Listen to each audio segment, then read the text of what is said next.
kita akan memanfaatkan sistem restore, di mana sistem restore ini berfungsi mengembalikan sistem ke tanggal sebelum error, ya, ke tanggal sebelum error. Namun sistem restore ini tidak semua laptop sistem restore-nya berfungsi, ada yang tidak berfungsi, ya.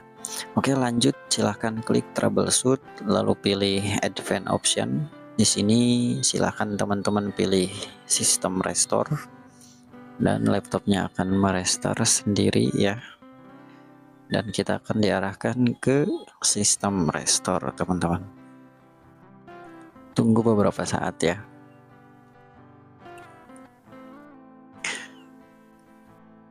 Tinggal di enter lalu continue saja, jangan dimasukin password, ya. Nah, di sini saya perjelas dulu, saya jelaskan dulu, ya.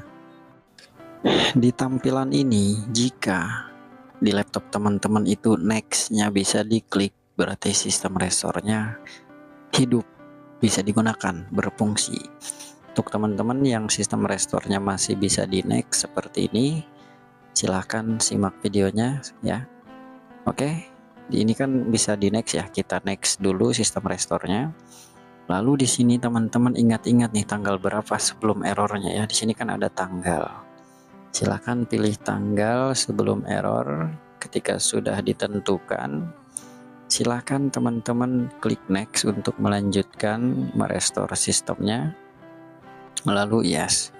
Nah, untuk cara sistem restore ini juga sama aman, ya, tidak menghapus data ataupun tidak menghapus aplikasi, jadi aman, ya, kayak gitu.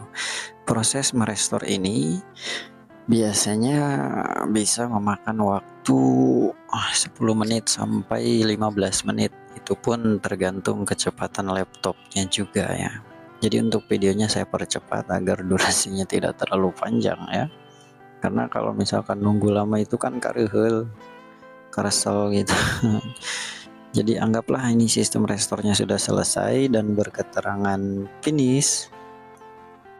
Nanti dia akan merestart. Kita potong videonya, ya.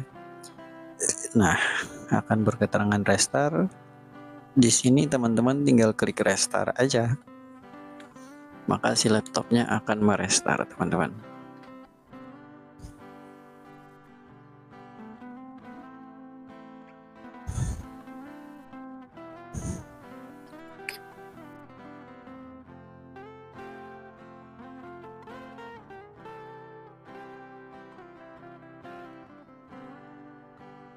Waduh, update lagi, lama ini, ya. Oh enggak, sepertinya berhasil ini, ya, menggunakan sistem restore, teman-teman. Nah, sudah berhasil, ya. Di sini keterangannya sistem restore complete successfully, berarti sudah berhasil. Ya gitu, teman-teman, ya. Ini aplikasinya juga masih ada, tidak hilang, ya. Data pun sudah pasti aman, tidak menghapus data. Nah, silakan dipraktekkan, ya. Ini sudah berhasil, sudah mantap, data aman, aplikasi aman. Teman-teman bisa praktekkan ini di Windows 10 ataupun Windows 11, ya, baik itu laptop ataupun komputer, semua merek bisa semuanya. Oke, mungkin tutorialnya mungkin cukup sampai di sini saja. Terima kasih sudah hadir, sudah mampir, ya. Jangan lupa like, subscribe channelnya dan aktifkan loncengnya. Cukup sekian dari saya. Wassalamualaikum warahmatullahi wabarakatuh.